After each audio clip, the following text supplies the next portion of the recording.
بسم اللہ الرحمن الرحیم۔ انڈیا پاکستان کے بارڈر پہ جو سب سے قریب ترین غالباً جگہ ہے کرن میں، یہ انڈیا ہے، یہ پاکستان ہے، اور یہاں سے بھی اذان کی آواز بلند ہو رہی ہے اور یہاں سے بھی۔ اللہ اکبر۔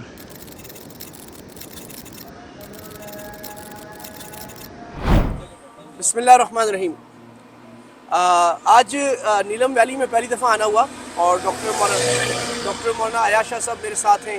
ہم ایک جامعۃ الرشید کے فضلاء کی ٹور پہ نکلے ہیں، تو یہ پہلی دفعہ ایک عجیب منظر سنا تو ہوا تھا، لیکن سینگ از بلیونگ۔ سامنے انڈیا ہے، یہ پاکستان ہے، یہ انڈیا کا جھنڈا ہے اور بیچ میں دریا ہے اور کوئی ایل او سی ہے یہ، اور یہاں فوج بھی زیادہ نظر نہیں آ رہی۔ ادھر بھی مسلمان، ادھر بھی مسلمان۔ یہ سامنے انڈیا میں بڑی ساری مسجد ہے، یہاں سے ابھی اذان ختم ہوئی ہے۔ یہاں پاکستان کی ادھر مسجد اور ادھر مسجد سے اذان ہوئی ہے۔ تو یہ ظاہر ہے دونوں طرف جب اتنا قریب ہوتا ہے تو آپس میں رشتہ داریاں ہوتی ہیں، کزنز ہوتے ہیں، سارا ہوتا ہے۔ اب یہ جو آج 72 سال ہو گئے، 74 سال اس جھگڑے کو، اس تنازع کو کشمیر کے، اور ہم جب سے ہمارے والدین دادا سب کہہ رہے ہیں ہم کشمیر کا جھگڑا دیکھ رہے ہیں۔ اس کے بارے میں ڈاکٹر صاحب سے پوچھوں گا کہ ڈاکٹر صاحب آپ بتائیں کہ اس میں اب اتنے سال گزر گئے، ہمیں اب کیا سوچنا چاہیے، کیا پیغام دین کی روشنی میں ہمیں ملتا ہے یہاں سے؟ بسم اللہ الرحمن الرحیم۔ ایک عجیب ہی منظر ہے اور ایک عجیب ہی ایمانی کیفیت اس وقت اجاگر ہو رہی ہے کہ جب اللہ اکبر کی صدا آئی، مفتی صاحب وہاں سے بھی اللہ اکبر کی صدا آئی اور یہاں سے بھی اللہ اکبر کی صدا آئی۔ وہاں کے بھی مسلمان، یہاں کے بھی مسلمان، بیچ میں ایک نیلم کا دریا ہے۔ اس وقت ہم جس دور میں جی رہے ہیں یہ میرے خیال میں نفرتوں کا دور نہیں ہے، اور نفرتیں صرف اب جذباتیت کے تحت ہم اس کو وے نہیں کر سکتے، بلکہ ہماری ضرورتیں بن چکی ہے نفرتوں کو ختم کر کے محبتوں کی طرف آنا۔ دنیا بھر میں ٹریڈز ہو رہے ہیں، اکنامیکل سچویشن ملک کی ڈاؤن ہو رہی ہے، ہم کس طرف جا رہے ہیں، ہمارا نارمل بندہ بہت پریشان ہے، آپس میں ٹریڈز تجارت نہیں ہو سکتے، انڈیا ایک بہت بڑی پروڈکشن ہب بن چکا ہے۔ اب اگر ہم ایک گلوبل سیناریو کو دیکھیں کہ یورپ کے 47 ملکوں نے آپس کا اتحاد کیا، EU بنائی، اور اس کے بعد آپ کے اور میرے سامنے سینجن کنٹریز بنی، اور ہمارے دیکھتے دیکھتے ایک کرنسی یورپ بنی، اور جو ایک یورپ کرنسی بنی تو امریکہ کو تھریٹ ہو گیا، اور وہ یورپ ایک ایسی حقیقت بن گیا جو 1991 سے پہلے نہیں تھا۔ جرمنی ایک ہو گیا، سارا ہو گیا۔ UAE نے آپس کا اتحاد کیا، یونائٹڈ اسٹیٹس آف امریکہ کا اتحاد ہے، G10 ہے، اس میں سارے اتحادات ہیں۔ تو ہم عالم اسلام کوئی اتحاد نہیں کر پا رہے، یا پاکستان اپنے پڑوسیوں سے، چاروں طرف پڑوسی ہے نا، افغانستان سے ابھی ہمارے مسائل صحیح نہیں ہیں، ایران سے ہمارے مسائل صحیح نہیں، خراب ہیں، انڈیا سے ہمارے مسائل خراب ہیں۔ کیا ایسی چیز ہے جو ہمیں کرنی چاہیے جس سے، یعنی کیا کمی آ رہی ہے جس کی وجہ سے ہم اپنے پڑوسیوں کے ساتھ امن باہمی سے رہ کر کچھ اپنی، یہ جو آپ نے کہا کہ ایجوکیشن پہ خرچ ہو، ہیلتھ پہ خرچ ہو، انفراسٹرکچر پہ خرچ ہو؟ دیکھیں، آپ کی وہ پہلی بات بالکل میں نے اسی طرح اشارہ کیا کہ جانبین سے یہ قدم اٹھے اور جانبین اس معاہدے پر آئے۔ اللہ کے نبی صلی اللہ علیہ وسلم جب تشریف لائے مدینہ منورہ میں، تو اس وقت کی جو بنی قینقاع تھا، بنو نذیر تھا، بنو قریظہ تھا، تو وہ نیبر قبائل تھے، اور آپس میں جتنے بھی مکہ مدینہ کے آس پاس کے قبائل تھے 33 قبائل تھے، اور 29 قبائل کے پاس وسلم خود تشریف لے کر گئے تھے، ان کے ساتھ معاہدات کیے، اور وہ مسلم نہیں تھے، غیر مسلم قبائل تھے، یہودی قبائل تھے۔ بڑی اہم بات ہے اسلام کہ سے اللہ باہر کے کے نبی قبائل نے تھے، غیر مسلم قبائل سے ان کو اسلام کی دعوت بھی اس وقت نہیں دی تھی۔ آپ نے بقائے باہمی کا ایگزیکٹلی ایک ماڈل پیش کیا، ایک بہترین ماڈل پیش کیا کہ بھئی جو آپس کے کامن جو ان کے مشترکات تھے اور کامن گراؤنڈز تھے ان پر جمع ہوئے، اور باقاعدہ معاہدات کیے۔ بنو قریظہ کے ساتھ ہوا، بنی قینقاع کے ساتھ ہوا، بنی نذیر کے ساتھ ہوا، اور جب وہاں سے معاہدہ ٹوٹا تب آپ صلی اللہ علیہ وسلم نے کوئی جو ہے وہ اس کا رد عمل دکھایا۔ تو ہم جس جگہ پر رہ رہے ہیں، سب سے پہلے بنیادی بات یہ ہے کہ اللہ کے نبی صلی اللہ علیہ وسلم جو کہ خلیل اللہ تھے، انہوں نے جو دعا کی مکہ کے بارے میں، رب اجعل ھذا البلد آمنا وارزق اہلہ من الثمرات، یعنی پہلے امن کی بات ہوئی، پھر جو اکانومی کی بات ہوئی۔ تو اکانومی کے لیے جو فورن انویسٹمنٹ ہے ان کو لانے کے لیے، انڈسٹریلائزیشن کو فروغ دینے کے لیے، ٹریڈز کو فروغ دینے کے لیے، ان کو سپورٹ دینے کے لیے امن بہت ضروری ہے۔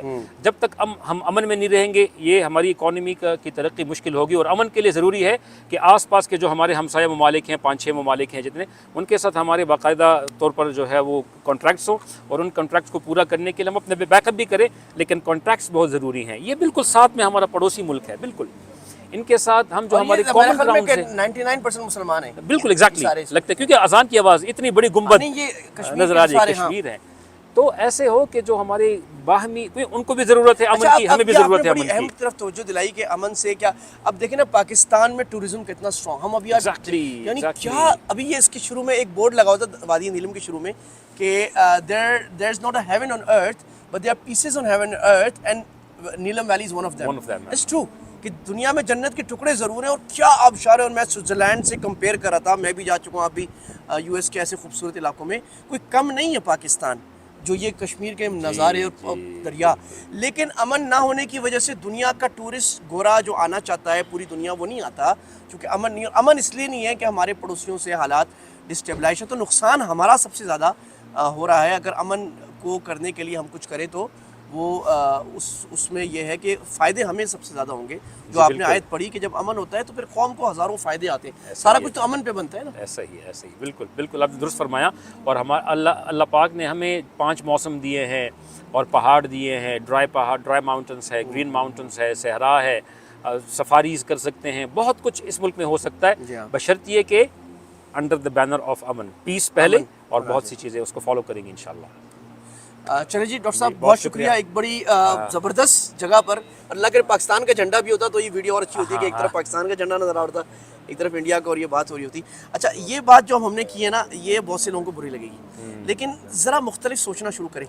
74 سال سے ایک بات سوچ رہے ہیں نا, جنگ کریں گے, ماریں گے, نعرہ لگائیں گے, چڑھ جائیں گے, جنگ کریں گے, پھاڑ دیں گے, مار دیں گے. 50 سال پہلے ہم نے تمہیں پھاڑا, وہ کہتے ہیں تم نے ہمیں پھاڑا, ہم نے تمہیں. دونوں ملک اس میں لگے ہوئے کس نے کس کو زیادہ مارا. تو اس کو چھوڑ کر اب ہم اس طرف اگر آ جائیں کہ اچھا ابھی میں مل کے آ رہا ہوں ایک منسٹر صاحب سے جو چائنا گئے تھے, تو بڑی انہوں نے کہا کہ ہم نے ان کو کہا کہ ہمیں گریٹ چائنا وال دکھاؤ, ہمیں ماؤ چنگ کا وہ دکھاؤ آپ مجسمہ. انہوں نے کہا یہ ہماری ترجیحات میں نہیں. کیوں؟ کہا کہ ہم اپنی قوم کو ماضی میں رکھنا نہیں چاہتے, ہم اپنی قوم کو بولنا چاہتے ہیں, کہتے ہیں ہم آپ کو اپنے ڈیم دکھاتے ہیں, ہم آپ کو اپنی ٹیکنالوجی دکھاتے ہیں, ہم آپ کو اپنی فیکٹریاں دکھاتے ہیں, وہ دیکھیں. یہ میرے آبا و اجداد نے کیا تھا, پدرمن سلطان بود, میرا باپ ایسا تھا, میرا دادا ایسا تھا. بدقسمتی سے ہمارا سیاسی طبقہ, ہمارا دینی طبقہ, ہمارا فوجی طبقہ اس میں رہتا ہے, اور قوم کو ہم اس میں رکھنا چاہتے ہیں کہ 50 سال ہم نے مارا تم بھی مارو. اور یہ معذرت کے ساتھ عرب جاہلیت کی علامت تھی. اللہ کے نبی صلی اللہ علیہ وسلم جب آئے اس وقت عرب جاہلیت میں ہوتا تھا کہ ایک آدمی ایک قوم کی دوسری قوم سے جنگ ہوتی, وہ اپنے بچوں کو وصیت کر کے جاتا تھا کہ تم میرے بعد اس جنگ کو قائم رکھنا. وہ اس کو وصیت تو 3 نسلوں 4 نسلوں تک جنگ قائم رکھتی تھی. تو یہ ایک جاہلیت کی علامت ہے کہ جنگوں کو قائم رکھنے کے نظام بناتے رہنا, تاکہ ہم نیچے والی نسلوں میں نفرتیں بھڑکاتے رہیں. میں آپ کو ایک مثال آپ کی اجازت سے دے دوں. دیکھیں ایک سٹیٹس کی ہم بات کریں, اسٹیٹسٹکس کی. حضور پاک صلی اللہ علیہ وسلم جب تشریف لائے 13 سال انتہائی نفرت کے ماحول میں آپ صلی اللہ علیہ وسلم نے محنت فرمائی. نتیجتاً اگر ہم سٹیٹس کا اندازہ لیں تو 1 ہجری میں میرے خیال میں کہ غزوہ بدر ہوا, 2 ہجری میں. اس میں مسلمانوں کی تعداد کتنی تھی؟ 313 بتائی جاتی ہے. پھر ہمارا جو غزوہ احد ہوا اس میں مسلمانوں کی تعداد 1000. پھر غزوہ احزاب ہوا, وہ تو خیر بعد میں ہوا, اس میں بھی یہی تعداد تھی. پھر جو ہمارا یہ جو صلح حدیبیہ ہوا اس میں 1400-1500 کی تعداد آتی ہے کہ یہ لوگ اس کے لیے گئے. تو کل 4-5 سال یہ, 13 سال وہ, اتنے سال میں اگر مسلمانوں کی کل تعداد لی جائے تو 3-3.5 ہزار بنتی ہے. اس سے زیادہ نہیں بنتی, کم بنے گی. لیکن جب امن ہو گیا, اب وہ اولین مشرک بھی تھے, کفار بھی تھے, اور ازلی دشمن تھے, ان کے ساتھ کانٹریکٹ ہوا کہ جنگ بندی ہو گئی. اس کے بعد میرے خیال میں کہ 10 نبوی تھی ہجرت کے بعد, 10 ہجری کو حجۃ الوداع ہوا. ان 5 سالوں میں مسلمانوں کی تعداد ریپڈلی گرو ہوئی. 1,24,000 کم و بیش صحابہ حجۃ الوداع میں تھے. صلح حدیبیہ ہوا ہے نا 6 ہجری میں, اور یہ جو فتح غزوہ خطبہ حجۃ الوداع 10 میں 4 سال میں کتنا ملٹیپلائی ہوا. جب اسلام اپنی اصل حالت میں, اصل پیغام کے ساتھ دنیا کے سامنے امن کی حالت میں گیا تو اس کے ایفیکٹس X30 X40 2 سال میں آپ جب فتح مکہ کر رہے ہیں تو 10,000 آدمیوں کے ساتھ. تو اور یہ ایک حدیث میں آیا, حضرت خبیب کی حدیث ہے, وہ کہتے ہیں کہ اصل میں صلح حدیبیہ سے پہلے نا بڑی انٹرسٹنگ بات آپ نے توجہ دلائی, مجھے بھی یاد آ گئی. وہ فرماتے ہیں کہ صحابی فرماتے ہیں کہ صلح حدیبیہ سے پہلے ہمارے زمانے جنگ تھی, ہم ایک دوسرے سے ملتے نہیں تھے. جب امن کا معاہدہ ہوا تو خالط بعضهم بعضا, ماشاءاللہ, مسلمان مشرکوں کے علاقوں میں جانے لگے, مشرک مسلمانوں کے علاقوں میں جانے لگے. تو ہم نے ایک دوسرے کو دیکھنا شروع کیا. تو غالب کس نے آنا تھا؟ جس کی سویلائزیشن خیر تھی. تو لوگوں نے دیکھا تو دیکھ کر اسلام کی طرف جوق در جوق آنے لگے, اور اس طرح اسلام پھیلا. تو امن کا یہ فائدہ ہوتا ہے کہ ہم ایک دوسرے کا فائدے اٹھاتے ہیں جا کر. بالکل. بہت شکریہ شیخ. بہت شکریہ. اختصار جزاک جزاک اللہ. اللہ. اللہ تعالیٰ ہمیں امن کی دولت سے نوازے, نہ صرف پاکستان بلکہ پورے عالم اسلام اور پوری دنیا, پوری انسانیت کو اللہ امن عطا فرمائے تاکہ ایک دوسرے کا نفع اٹھائیں. السلام علیکم ورحمۃ اللہ وبرکاتہ.